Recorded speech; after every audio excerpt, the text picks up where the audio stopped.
નમસ્કાર વિદ્યાર્થી મિત્રો, ધોરણ 9 સામાજિક વિજ્ઞાનની અંદર આજે આપણે પાઠ 18 જે છે એમાં ભારતનું વન્યજીવન વિશે આપણે અભ્યાસ કરવાનો છે. ખાસ કરીને 18નો પાઠ એટલા માટે મહત્વનો છે કારણ કે ઘણા બધા આના ટોપિક જે છે, પોઈન્ટ જે છે એ તમને 10મા ધોરણની અંદર ઉપયોગમાં આવશે.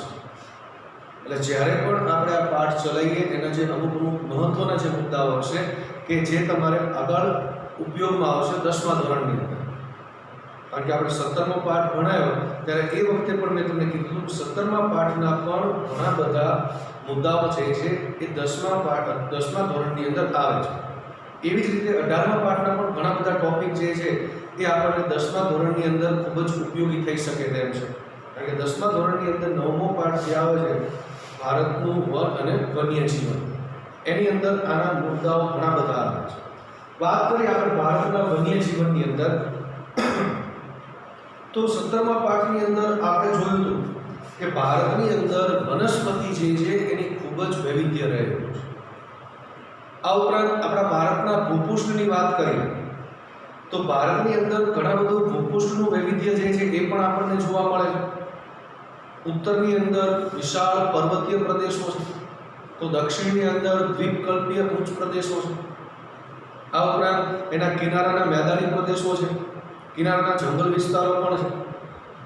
તો પશ્ચિમ ભારત જે છે એ પશ્ચિમ ભારતમાં પણ અમુક ગુજરાતનો વિસ્તાર જે છે તો એની અંદર દરિયા કિનારો છે, રણ પ્રદેશ છે, કચ્છનું રણ છે, રાજસ્થાનનું મહામરુસ્થળ છે. પૂર્વ ભારતની અંદર ગાઢ ગીચ દલદલીય કાદવ કીચડવાળા જંગલો જે છે એ આવેલા છે. નદીઓના મુક્ત ત્રિકોણ પ્રદેશો પણ આવેલા છે. તો આ બધા ભૂપૃષ્ઠના વૈવિધ્યના કારણે એની અંદર જંગલોનું વૈવિધ્ય રહેલું છે અને એ જંગલોના વૈવિધ્યના કારણે આપણા ભારત દેશની અંદર પ્રાણીઓ જે છે, વન્યજીવો જે છે એનું પણ ઘણું બધું વૈવિધ્ય આપણને જોવા મળે છે. આવી જ રીતે આખા વિશ્વની અંદર આપણે જોઈએ તો સમગ્ર વિશ્વની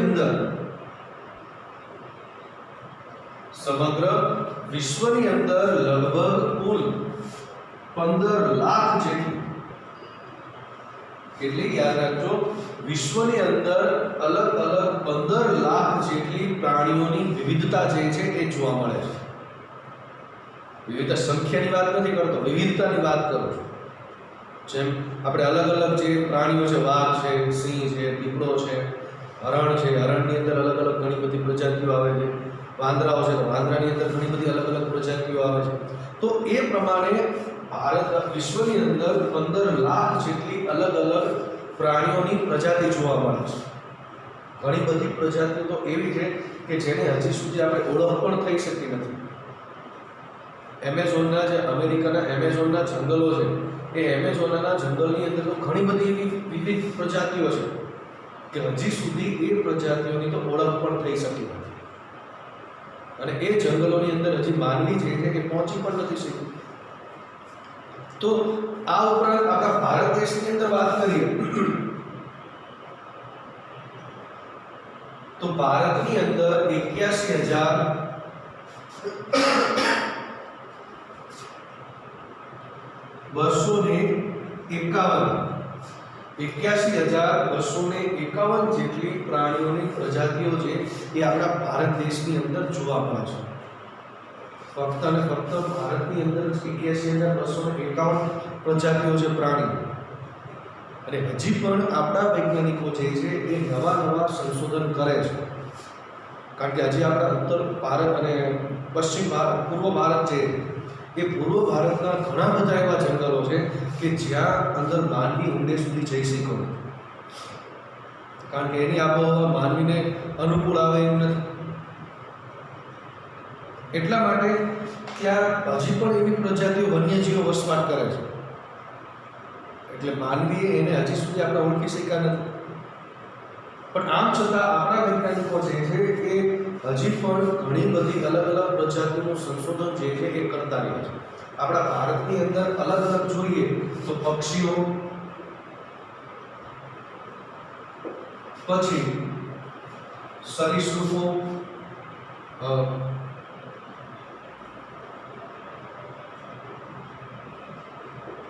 પછી ઉભયજીવી,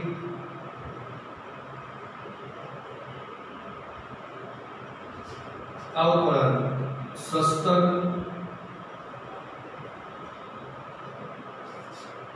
મત્સ્ય અને કીટકો, આ બધા વન્યજીવો કે જેમને ક્યાંક ને ક્યાંક જંગલોની અંદર આ બધા જે છે એ જોવા મળે. પક્ષીઓ, સરીસૃપો, ઉભયજીવીઓ, સસ્તન, મત્સ્ય, કીટકો, આ બધા પ્રાણીઓ આપણા ભારત દેશની અંદર જોવા મળે. એમાં ત્રણ મહત્વના છે કે આપણે પક્ષીઓને તો ઓળખીએ છીએ, મત્સ્ય અને માછલાઓ, કીટકો એટલે જે પણ કંઈ નાના મોટા મચ્છર નામ તેની બધું કીડાઓને બધું જોવા મળતા એ બધા કીટકો છે. પણ મુખ્ય જે છે સરીસૃપ, ઉભયજીવી અને સસ્તન પ્રાણી. સરીસૃપ પ્રાણી જે છે કોને કહેવામાં આવે છે? તો જે પ્રાણીઓ પોતાનું પેટ ઘસડીને ચાલતા હોય, બરાબર યાદ રાખજો, જે પ્રાણીઓ પોતાનું પેટ ઘસડીને એટલે કે શરીર ઘસાઈને જે ચાલતા હોય તો એવા પ્રાણીઓ જે છે એને શું કહેવામાં આવે છે? સરીસૃપ પ્રાણીઓ. જેમ કે સાપ, જે પોતાનું પેટ જે છે એ ઘસાઈને ઘસડીને નીચે ચાલે છે અને પગ હોતા નથી, બરાબર. તો આ ઉપરાંત ઉભયજીવી, તો ઉભયજીવી કોને કહેવાય? કે જે પ્રાણીઓ પાણીમાં પણ રહી શકે અને બહાર પણ રહી શકે, બરાબર. જે પ્રાણી પાણીમાં પણ રહી શકે છે અને બહાર પણ રહી શકે છે, તો આવા પ્રાણીઓ જે છે એને આપણે ઉભયજીવી પ્રાણી તરીકે ઓળખીએ છીએ. જેમ કે કાચબો, દેડકો. તો કાચબો, દેડકો જે છે એ પાણીમાં પણ રહી શકે છે અને જમીન ઉપર પણ રહી શકે છે. સસ્તન પ્રાણી કોને કહીશું? તો સસ્તન પ્રાણી એટલે કે જે પ્રાણીઓ પોતાના બચ્ચાને જન્મ આપતા હોય અને એને દૂધ પીવડાવતા હોય, તો એવા પ્રાણીઓ જે છે એને આપણે સસ્તન પ્રાણી તરીકે ઓળખીએ છીએ. જેમ કે હરણ પોતાના બચ્ચાને જન્મ આપે, આવા ઘણા બધા આપણે નામ આપી શકીએ, ગાય આવે, ભેંસ આવે, બધું એની અંદર આવી જાય. પણ આપણે સસ્તન પ્રાણી તરીકે એને ઓળખીએ છીએ જે પોતાના બચ્ચાને જન્મ પણ આપે છે અને એને દૂધ પણ પીવડાવે. એટલે આવી રીતે અલગ અલગ ઘણા બધા પ્રાણીઓ જે છે એ આપણા ભારતના જંગલોની અંદર વસવાટ કરે છે. વિશ્વની અંદર આપણું ઘણું બધું બૃહદ વૈવિધ્ય, બૃહદ એટલે ખૂબ જ પ્રાચીન પ્રાણીનું વૈવિધ્ય ધરાવતા જે દેશો છે એ દેશોની અંદર આપણા ભારત જે કુલ 8 દેશ છે અને એમાં ભારત જે છે એ છઠ્ઠા ક્રમે આવે છે. વિશ્વની અંદર પ્રાણીઓનું વૈવિધ્ય ધરાવતા જે કુલ 8 દેશ છે એ 8 દેશની અંદર આપણા ભારતનો ક્રમાંક છઠ્ઠા નંબરે આવે છે. આપણા ભારત દેશની અંદર એક તો જંગલોનું પ્રમાણ ઓછું છે, પણ આમ છતાં જોવા જઈએ તો પણ આપણા ભારત દેશમાં પ્રાણીઓનું વૈવિધ્ય જે છે એ ખૂબ જ વધારે પ્રમાણમાં છે. આગળ આપણે વાત કરીએ ભારતમાં પ્રાણી ભૌગોલિક પ્રદેશો.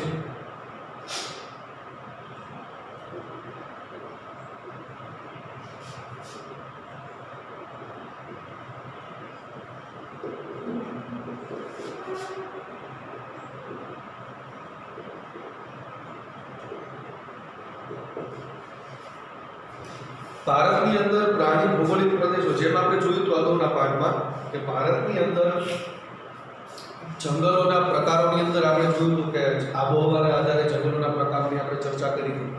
તો એવી જ રીતે હવે ભારતના જે પ્રાણીઓ જે છે એમના પ્રદેશોની આપણે ચર્ચા કરવાની છે. કારણ કે વનસ્પતિની જેમ વિવિધતા છે આપણા દેશની અંદર, બરાબર. આપણે વાત કરીએ ઉષ્ણકટિબંધીય જંગલો, ઉષ્ણકટિબંધીય કાંટાળા જંગલો, પાનખર જંગલો, નિત્ય લીલા જંગલો, વરસાદી જંગલો, બધા આપણે વાત કરી હતી. હિમાલયની વનસ્પતિ, ટુંડ્ર પ્રદેશો, આવા ઘણા બધા જંગલોના અલગ અલગ પ્રકારો છે. તો વનસ્પતિની વિવિધતાના કારણે આપણા ભારત દેશની અંદર પ્રાણીઓ જે છે એની પણ વિવિધતા જોવા મળે છે. જેમ વનસ્પતિ પ્રદેશોના ભાગ પાડવામાં આવ્યા તો એવી જ રીતે આપણે પ્રાણી પ્રદેશો જે છે એના કુદરતી પ્રદેશોના પણ આપણે ભાગ પાડે છે. ભારતની અંદર જે પ્રમાણે જીવસૃષ્ટિ જોવા મળે છે એ જીવસૃષ્ટિની લાક્ષણિકતાઓના આધારે કુલ 9 પ્રદેશ જે છે એને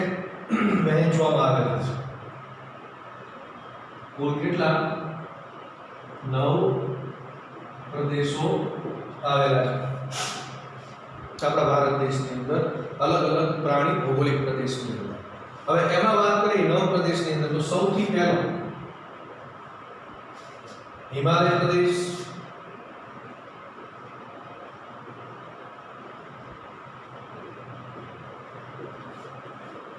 બીજો લદ્દાખ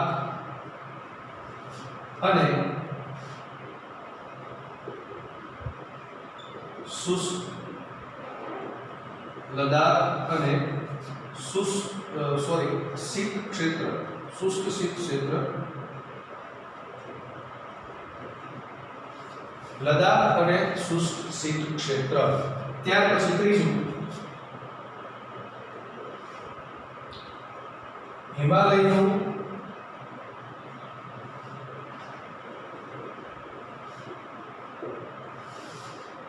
વનાચ્છાદિત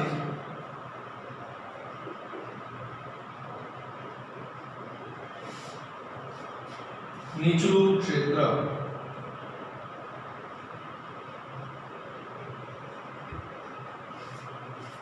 ત્યાર પછી ચોથું હિમાલયના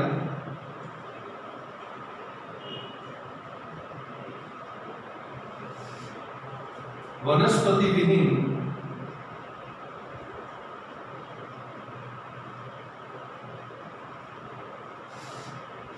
ઊંચા ક્ષેત્રો.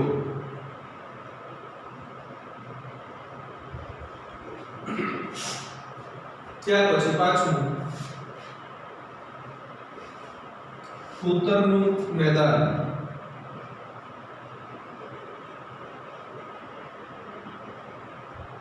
છઠ્ઠું રાજસ્થાન નો રણ પ્રદેશ. ત્યાર પછી સાતમું દ્વીપકલ્પીય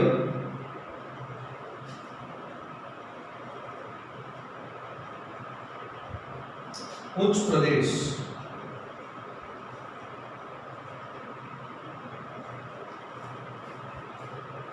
આઠમું સમુદ્ર કિનારો.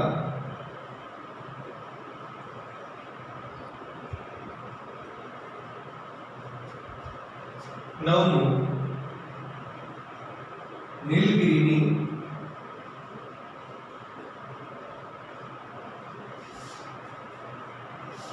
પહાડીઓ.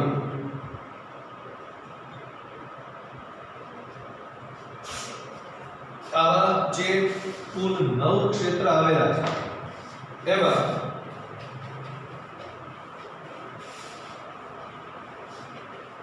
આપણે નકશાની મદદથી એને સમજવાનો પ્રયત્ન કરીશું કયા કયા વિસ્તારની અંદર એ ભાગો જે છે એ આવેલા છે.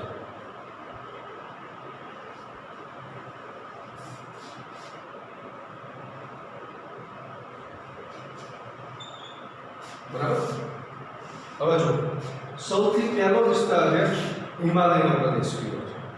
એટલે હિમાલય પ્રદેશ જે છે એ કયા ભાગની અંદર આવેલો છે? આપણે જે ચાલુ કરીએ અહીંયાથી આવે છે પામીરની ગ્રંથિ.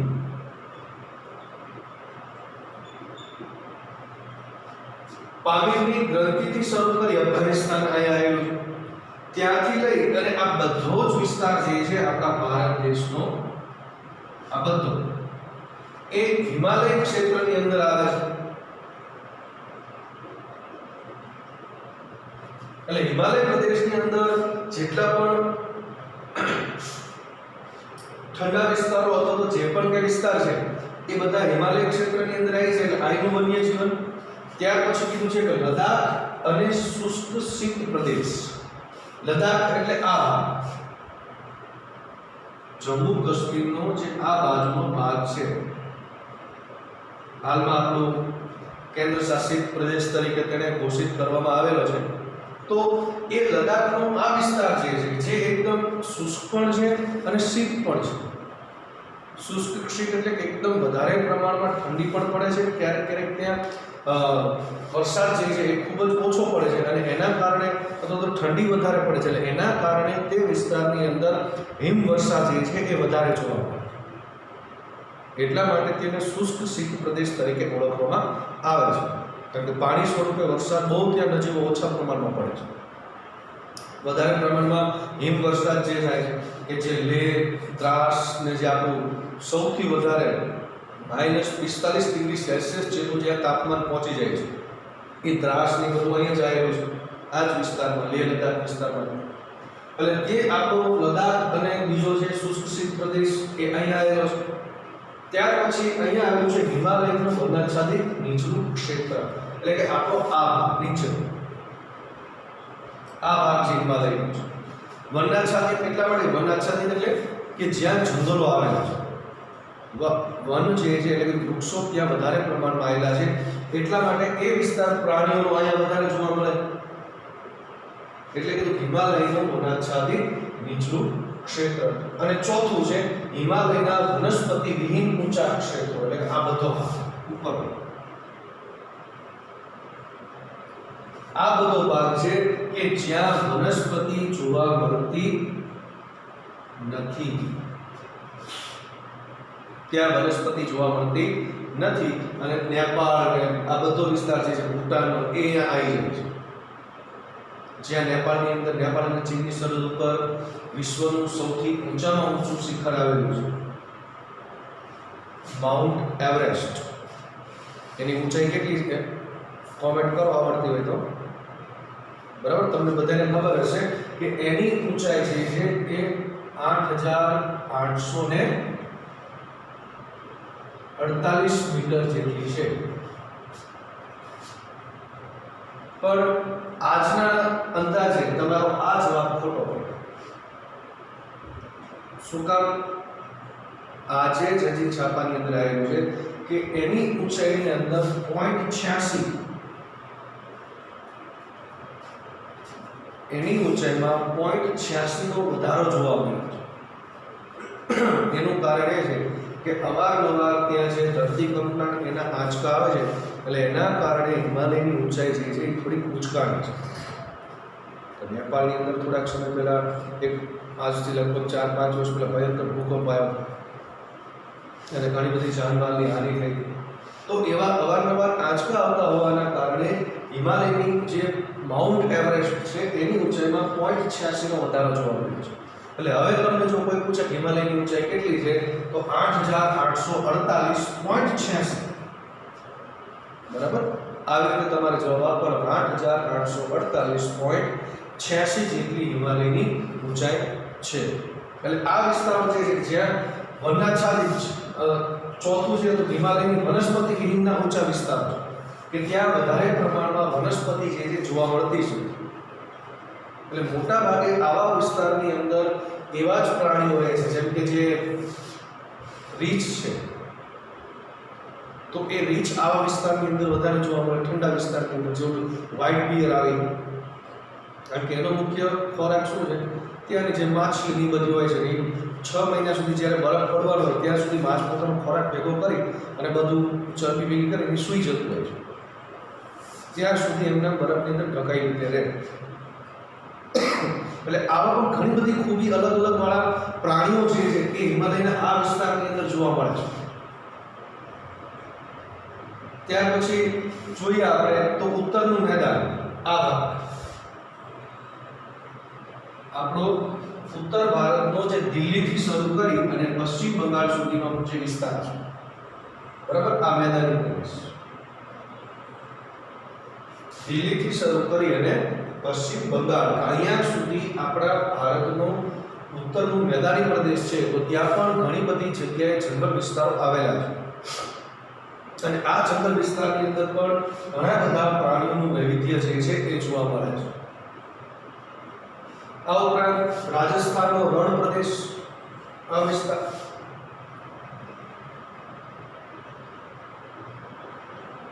રાજસ્થાનનો રણ પ્રદેશ, એની અંદર આપણું જે ગુજરાત છે, જાટલો ભાગ, એનો કચ્છ, એનું નાનું રણ અને મોટું રણ. એ પણ આ જ ભાગની અંદર આવી જશે. એટલે રાજસ્થાનનો રણ વિસ્તાર છે તો એની અંદર પણ વૈવિધ્ય જોવા મળે. વન્યજીવો રણનું જહાજ તરીકે જે ઓળખાય છે, જેને આપણે શું કહીએ, ઊંટ કહીએ છીએ, જેને આપણે રણનું જહાજ કહીએ છીએ, તો એની પણ અલગ એક પોતાની ખૂબી હોય છે. જો દરેક જગ્યાના જે પ્રાણીઓ છે એ પ્રાણીઓની પોતાની એક અલગ ખૂબી હોય છે. એની જે વિસ્તારની અંદર રહેતા હોય છે એ વિસ્તાર પ્રમાણે જ એની કુદરતી રચના થઈ ગઈ છે. તમે જો ઉગાડ પગે આપણે રેતીની અંદર નહીં ચાલી શકીએ રણની અંદર, જ્યારે ઊંટ જે છે એમને એમ ચાલી શકશે. રણની રેતીની અંદર એ દોડી પણ શકશે, બીજા પ્રાણીઓ દોડી નહીં શકે, કારણ કે એના પગની રચના એ પ્રમાણે કરેલી. રણની અંદર પાણીની તંગી છે, ઊંટ 1 મહિના સુધી પાણી પીધા વગર રહી શકે છે. 1 મહિના સુધી પાણી ન પીવે ચાલે. તો દરેક પ્રાણીઓની પોતાની અલગ અલગ જે તે કુદરતી પ્રદેશની અંદર તે વસવાટ કરે છે. એવા જ પ્રકારની એની ત્યાં રચના કરવામાં આવી છે. ઊંટનો રંગ પણ જોઈજો રેતી જેવો જ હશે, બરાબર, આછા બ્રાઉન કલરનો. તો ત્યાં બીજા જે ચિલોતરા ઊંચા જોવા મળે છે, જે રણથંભોરના એના વિસ્તારની અંદર જે જોવા મળે, તો એનો કલર પણ એવો જ હોય છે. બિલાડી કરતાં સેમ મોટા હોય છે શરીરમાં ને એમાં, બાકી બિલાડી કુળના જ છે એ.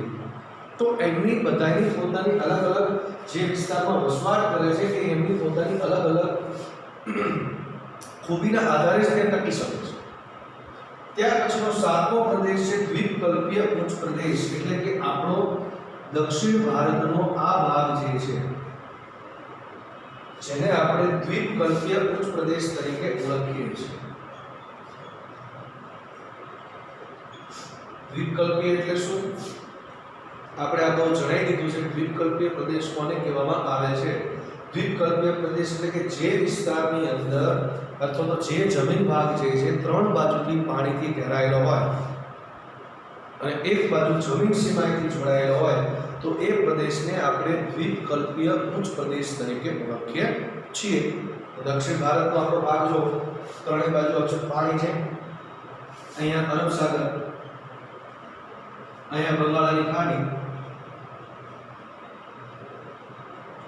અને અહીંયા હિન્દ મહાસાગર નીચે. અરબ, બંગાળની ખાડી અને હિન્દ મહાસાગર, તો 3 બાજુ પાણી છે. એટલે દ્વીપકલ્પીય પ્રદેશ છે. તો એની અંદર પણ ઘણા બધા જંગલોની અંદર વનસ્પતિના આધારે પ્રાણીઓ જે છે એનું પણ વૈવિધ્ય જોવા મળે છે, બરાબર. આ ઉપરાંત જે ત્યાર પછી 8મું છે સમુદ્ર કિનારો. તો આ બધા આપણા સમુદ્ર કિનારા છે, 3. તો એ સમુદ્ર કિનારાના વિસ્તારની અંદર પણ ઘણું બધું પ્રાણીઓનું વૈવિધ્ય આપણને જોવા, અંદર માછલીઓનું ઘણી બધી જોવા મળે છે. ડોલ્ફિનથી લઈને શાર્ક માછલી સુધીની માછલીઓ પણ આપણા સમુદ્ર કિનારાની અંદર જોવા મળે છે. ત્યાર પછી છેલ્લું છે 9મું નીલગિરીની પહાડીઓ. નીલગિરીની પહાડીઓ એટલે શું? ક્યાં આવે છે? આપણો દક્ષિણ ભારતનો જે દ્વીપકલ્પીય પ્રદેશ છે અને એની મધ્યનો ભાગ જે છે ત્યાં નીલગિરી ની પહાડી વિસ્તારો આવેલા છે. કદાચ તમને મનની અંદર એક પ્રશ્ન થાય કે ભાઈ નીલગિરીની પહાડીઓ છે એ તો દ્વીપકલ્પીય પ્રદેશની અંદર જ આવી જાય છે, તો શું કામ એને અલગથી દર્શાવવામાં આવ્યું? એટલા માટે કે દ્વીપકલ્પીય પ્રદેશની અંદર એના જે કિનારાના વિસ્તારો છે, આ બાજુના ભાગ, એ કિનારાના વિસ્તારો જ ગણવામાં આવે છે. ત્યાં પણ જે પશ્ચિમ ઘાટ અને પૂર્વ ઘાટ છે ત્યાં પણ ઊંચી પહાડી વિસ્તારો આવેલા છે અને ત્યાં પણ ગાઢ ગીચ જંગલો આવેલા છે, કારણ કે એ વિસ્તારની અંદર વરસાદ વધારે પડે છે. જ્યારે સમુદ્ર ઉપરથી વાદળો આવે પોતાની સાથે ભેજ લઈ, ત્યારે મોટા ભાગનો વરસાદ ત્યાં જ આવી રહે છે. એટલે પશ્ચિમ કિનારો અને પૂર્વ કિનારો તે મેદાની પહાડી વિસ્તારની અંદર પણ વધારે પ્રમાણમાં તે કિનારાના મેદાનો છે અને પર્વતીય વિસ્તાર છે, એટલે ત્યાં પણ ગાઢ જંગલો આવેલા છે. અને આ વચ્ચેનો ભાગ જે છે એમાં નીલગિરીની પહાડી વિસ્તાર તરીકે ઓળખવામાં આવે છે, કારણ કે નીલગિરી એ આપણા ભારતનું સૌથી પ્રાચીનમાં પ્રાચીન અભયારણ્ય છે. નીલગિરીનું અભયારણ્ય જે છે અને જે 3 રાજ્યોની સરહદ ઉપર આવેલું છે. અહીંયા આવ્યું કર્ણાટકા, અહીંયા આવ્યું કેરળ અને અહીંયા આવ્યું તમિલનાડુ. અને સૌથી પહેલું આપણા ભારતનું અભયારણ્ય એ નીલગિરી અભયારણ્ય છે. અત્યારે રાષ્ટ્રીય ઉદ્યાન તરીકે જાહેર કરવામાં આવ્યું છે, વધારે વિસ્તાર છે. તો એ ત્રણ રાજ્યની સરહદો ઉપર આવેલું છે, કર્ણાટક, કેરળ અને તમિલનાડુ. તો એના આધારે આપણા ભારતની અંદર અલગ અલગ વિસ્તાર જે છે, આ 9 આપણે વાત કરી, એ 9 વિસ્તારની અંદર પ્રાણીઓના ક્ષેત્રને વહેંચવામાં આવેલું છે. ફરીથી કીધું, હિમાલય પ્રદેશ, લદ્દાખ, હિમાલય વિસ્તાર એટલે આ ભાગ જે આપણે કીધો તો. ત્યાર પછી લદ્દાખ અને શુષ્ક શીત પ્રદેશ, તો એનો લદ્દાખનો જે શુષ્ક શીત પ્રદેશ છે તો એ આ વિસ્તાર છે. ત્યાર પછી હિમાલયનું વનાચ્છાદિત નીચલું ક્ષેત્ર, વનાચ્છાદિત એટલે જંગલો વાળું ક્ષેત્ર. આવો શબ્દ આવે, વનાચ્છાદિત એટલે શું? તો કે જંગલો વાળો ક્ષેત્ર અથવા તો જંગલો વાળો વિસ્તાર. તો એ જંગલો વાળો એનો વિસ્તાર જે છે, આ બધો વિસ્તાર છે જે જંગલોનું પ્રમાણ જોવા મળે છે, જે નીચેના ભાગની અંદર આવેલું છે. હિમાલયના વનસ્પતિ વિહીન ઊંચા ક્ષેત્ર કે જે ખૂબ જ વિશાળ પ્રમાણમાં ઉપરની સાઈડ આવેલા છે, કે જ્યાં આપણે વાત કરી હતી નેપાળની એની બધી બાજુમાં આવેલા છે ક્ષેત્રો, એ પણ જે હિમાલયના છે, કે ત્યાં વધારે પ્રમાણમાં જંગલનું નામ શ્રેષ્ઠ જોવા નથી મળતા, ઊંચાઈ વધારે પ્રમાણમાં છે. તો ત્યાં એવા પ્રકારના પ્રાણીઓ હોય છે. ઉત્તરનું મેદાન, તો આ ભાગનો આપણે વાત કરી હતી દિલ્હીથી અને પશ્ચિમ બંગાળ સુધીનો વિસ્તાર જે છે. રાજસ્થાનનો રણ પ્રદેશ, જે અહીંયા આપણે કીધું હતું રાજસ્થાન અને કચ્છનું નાનું અને મોટું રણ, બરાબર, કે જે વિશ્વની અંદર ક્યાંય જોવા નથી મળતા એવા ઘુડખર પ્રાણીઓ ફક્ત અને ફક્ત આપણા કચ્છના રણની અંદર જોવા મળે છે. ક્યાંય નથી વિશ્વની અંદર બીજા ઘુડખર પ્રાણી જે છે. ત્યાર પછી દ્વીપકલ્પીય ઉચ્ચ પ્રદેશ, જે આપણે વાત કરી હતી પૂર્વ કિનારો અને પશ્ચિમ કિનારાના જે ભાગો છે. સમુદ્ર કિનારો, તો કે અરબ સાગર, હિન્દ મહાસાગર અને બંગાળની ખાડી, જે આ વિસ્તારો છે એની ઉપરના આપણે જે વિસ્તાર અંદર જે જળચર જીવો છે એની વાત કરી. અને છેલ્લે આપણે કીધું નીલગિરીની પહાડીઓ, જે આ ભાગની અંદર આવેલી છે, કે જ્યાં વિશ્વનું સૌથી પ્રાચીન, આપણું ભારતનું અને સૌથી પ્રાચીન અભયારણ્ય પણ ત્યાં જોવા મળે છે. એટલે આ આપણા ભારતના ભૌગોલિક પ્રદેશો જે હતા એની આપણે ચર્ચા કરી છે. હવે આગળ આપણે વાત કરીએ કે ભારત દેશની અંદર પ્રાણીઓની વિવિધતા જે છે એ કેવા પ્રમાણમાં જોવા મળે છે. જો આ પોઈન્ટની અંદર એક ખાસ યાદ રાખજો, કારણ કે આખો પોઈન્ટ જે છે આમાં એ 10મા ધોરણની અંદર તમને પૂછાય છે. એટલે અત્યારથી તૈયારી રાખશો, 10મા ધોરણમાં તમને એ સહેલો પોઈન્ટ પડશે.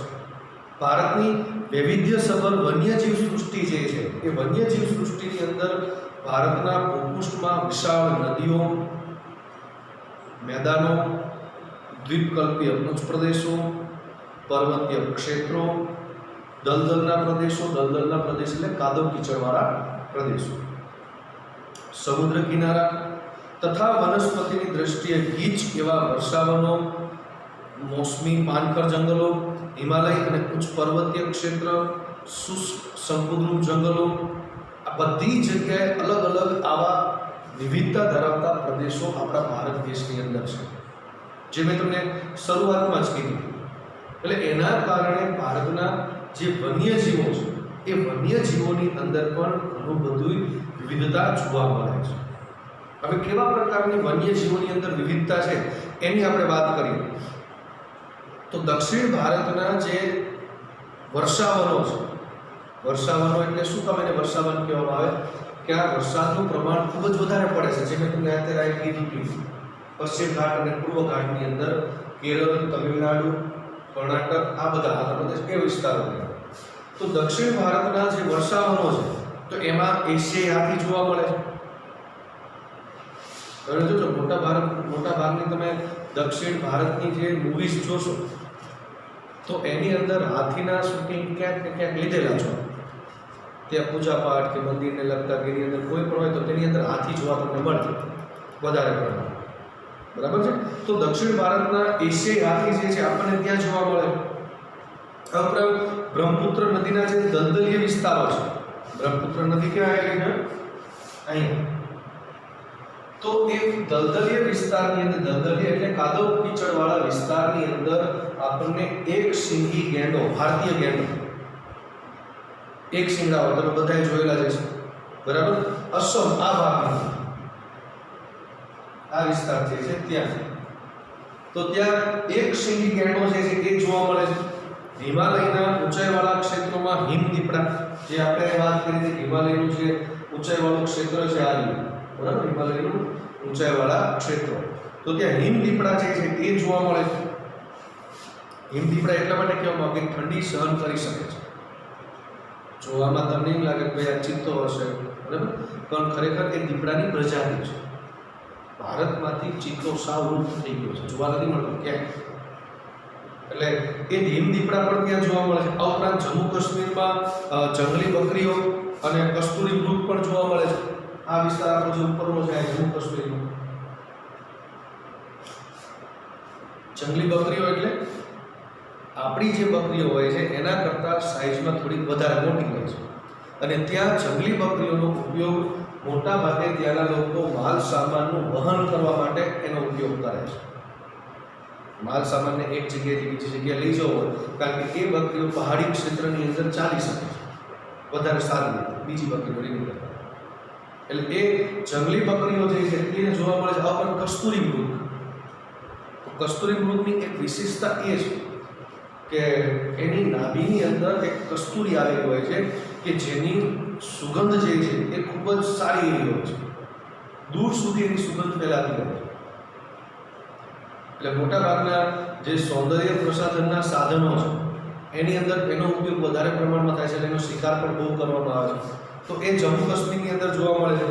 દક્ષિણ ભારતના જંગલોમાં જંગલી ભેંસ, જેને ભારતીય બાયસન તરીકે ઓળખવામાં આવે છે, તો એ જંગલી ભેંસો પણ દક્ષિણ ભારતમાં જોવા મળે છે. મધ્ય ભારત અને પશ્ચિમ બંગાળમાં વાઘ, આપણો મધ્ય ભારત એટલે કે મધ્યપ્રદેશ જ્યાં કાન્હા રાષ્ટ્રીય ઉદ્યાન આવેલું છે, અને પશ્ચિમ બંગાળ અહીંયા સુંદરવન, તો આ બંને ઉદ્યાનો જે છે એ વાઘ માટે આરક્ષિત કરેલા છે. તો તે વિસ્તારની અંદર વાઘ જે છે એ પણ જોવા મળે છે. કચ્છના નાના રણની અંદર ઘુડખર, જે મેં તમને હમણાં કીધું હતું કે વિશ્વના બીજા કોઈ પણ દેશની અંદર આ પ્રાણી જે છે એ જોવા મળતું નથી. ફક્ત અને ફક્ત આપણા ગુજરાતના કચ્છના નાના રણની અંદર જ ઘુડખર પ્રજાતિ જે છે એ જોવા મળે છે. અને બીજી મહત્વની બાબત એ હતી કે વાઘના જે આરક્ષિત ક્ષેત્ર જે કાન્હા મધ્યપ્રદેશની અંદર આવેલું છે, અને સુંદરવન જે પશ્ચિમ બંગાળમાં આવેલું છે, એ અભયારણ્ય તેમાં વાઘ જે છે જે પશ્ચિમ બંગાળનો રોયલ બેંગોલ ટાઈગર જે છે એ વિશ્વની અંદર જે કુલ 8 વાઘની પ્રજાતિઓ છે, એ 8 વાઘની પ્રજાતિઓમાંનો એક એ વાઘ છે, રોયલ બેંગોલ ટાઈગર અથવા વ્હાઇટ ટાઈગર. કદાચ તમે જુનાગઢ ફરવા ગયા હોય સકરબાગની અંદર, તો ત્યાં તમને સફેદ કલરનો વાઘ જોવા મળશે, ત્યાં જૂ છે એની સકરબાગ. ત્યાર પછી બીજું કે આપણે જે મોટા રણના જળ પ્લાવિત ક્ષેત્રો જે છે ત્યાં સુરખાબ પણ જોવા મળે. કચ્છનું મોટું રણ જે છે જળ પ્લાવિત ક્ષેત્ર એટલે છે નદીઓનું એનું પાણી જે છે ભરાઈ રહેતું, એક સરોવર જેવી રચના થઈ ગઈ, તો ત્યાં સુરખાબ પણ જોવા મળે છે. આપણા ભારતનું રાષ્ટ્રીય પક્ષી સુરખાબ છે, એટલે ગુજરાતનું, સોરી, ભારતનું રાષ્ટ્રીય પક્ષી આપણું મોર છે, પણ રાજ્ય પક્ષી જે છે એ સુરખાબ છે. એટલા માટે જ કચ્છની અંદર એક નગર વિકસાવવામાં આવ્યું છે, એનું નામ પણ સુરખાબ રાખવામાં આવ્યું, સુરખાબ નગર. હમણાં મોદી સાહેબ આવવાના છે, આપણે ટૂંક સમયની અંદર જ તે કચ્છની મુલાકાત લેવા માટે ટેન્ટ સિટીમાં, એટલે એ સુરખાબ પણ જોવા મળે છે. આ ઉપરાંત ઘાસભૂમિના જે વિસ્તારો છે, એ ઘાસભૂમિના વિસ્તારોમાં લુપ્ત બનાતા પક્ષી જે છે, ઘોરાડ તરીકે જેને આપણે ઓળખીએ છીએ, એ લુપ્ત થતા પક્ષી ઘોરાડ એટલે કે ધ ગ્રેટ ઇન્ડિયન બસ્ટાર્ડની તાજેતરના વર્ષોમાં પુનઃ હાજરી જે છે એ પણ જોવા મળી છે એ વિસ્તારની અંદર. આ ઉપરાંત જળપ્લાવિત વિસ્તારો જે છે, એ જળપ્લાવિત વિસ્તારોમાં શિયાળા દરમિયાન જે ઠંડા પ્રદેશો છે, એ શિયાળા દરમિયાન ઠંડા પ્રદેશોમાંથી અનેક જાતના યાયાવર પક્ષીઓ પણ ઉતરી આવે છે. એ જો પક્ષીઓની અંદર એક અલગ પ્રકારની એની અંદર એક શક્તિ હોય છે. કોઈ પણ વિસ્તારની અંદર તે ક્યાંય પણ જાય, દૂર સુધી હજારો કિલોમીટરનું અંતર કાપી જો વિદેશી પક્ષીઓ છે કેવા કેવા આવે છે, એમાં સાઇબેરિયન ક્રેન, પેલિકન, તિબેટિયન બતક, કુંજ, કરકરા, આવી અલગ અલગ ઘણી બધી પક્ષીઓની પ્રજાતિઓ છે કે જે વિશ્વની અંદર અલગ અલગ વિસ્તારોથી આપણા ભારત દેશની અંદર આવે છે. આ ઉપરાંત આપણા ગુજરાતની અંદર પણ આવે છે. હવે જો અત્યારનો હાલનો વિસ્તાર એવો જ છે, પેલિકન હોય, તિબેટિયન બતક હોય, કુંજ હોય, કરકરા, આ બધા પક્ષીઓ જે છે એ તમને આપણું જે અત્યારે નળ સરોવરનો વિસ્તાર છે, તો જેવી ઠંડી વધશે એવા જ એ વિસ્તારની અંદર તે જોવા મળશે. અને ખરેખર ત્યાં નળ સરોવરની અંદર ઘણા બધા પક્ષીઓ જે છે એ પણ આવે છે જે દુર્લભ પ્રજાતિઓ ગણાય છે વિશ્વની, તો એ પણ ત્યાં જોવા મળે છે. આ ઉપરાંત પશ્ચિમ ઘાટના જે ગીચ વનો છે, એ પશ્ચિમ ઘાટના ગીચ વનો વિસ્તારોની અંદર ઉડતી ખિસકોલીઓ પણ જોવા મળે છે. તમને જાણીને એક નવાઈ લાગશે, ખિસકોલી પણ ઉડે? હા, ખરેખર ખિસકોલી જે ઉડે પણ કઈ રીતે? જે પક્ષીઓ સામાન્ય ઉડે છે એ પ્રમાણે ખિસકોલી ઉડતી નથી. પક્ષીની જેમ ખિસકોલી ઉડતી નથી, પણ સામાન્ય રીતે મોટા ભાગે ખિસકોલી જે છે એ પોતે જ્યારે એક વૃક્ષથી બીજા વૃક્ષ ઉપર એને જવું તો એવા સમયે ખિસકોલી પોતાનો જે પડખાનો ભાગ જે છે આ ભાગ, એ ભાગને ખૂબ જ ફેલાઈ દે છે. એટલે એના કારણે તે હવાનું મેન્ટેનન્સ જે છે એ કરી શકે. એટલે હવાને પોતાની પાંખની સાથે સાથે જેની પ્રમાણે દિશા પ્રમાણે એ પોતાની દિશા જે છે એ બદલી શકે છે હવાની સાથે સાથે. એટલે આવી રીતે ખિસકોલી જે છે ઉડતી હોય છે. એટલે આવા તો ઘણા બધા પ્રાણીઓ જે છે એ આપણા ભારત દેશની અંદર જોવા મળે છે. હવે પછી જ્યારે આપણે મળશું ત્યારે અગાઉ જે પણ કંઈ બીજા પ્રાણીઓ આપણે બાકી છે, કયા કયા પ્રાણીઓ આપણા ભારત દેશની અંદર જોવા મળે, તો એની હવે પછીની આપણે ચર્ચા કરીશું. અહીંયા રાખીએ છીએ. અસ્તુ, પછી મળીશું.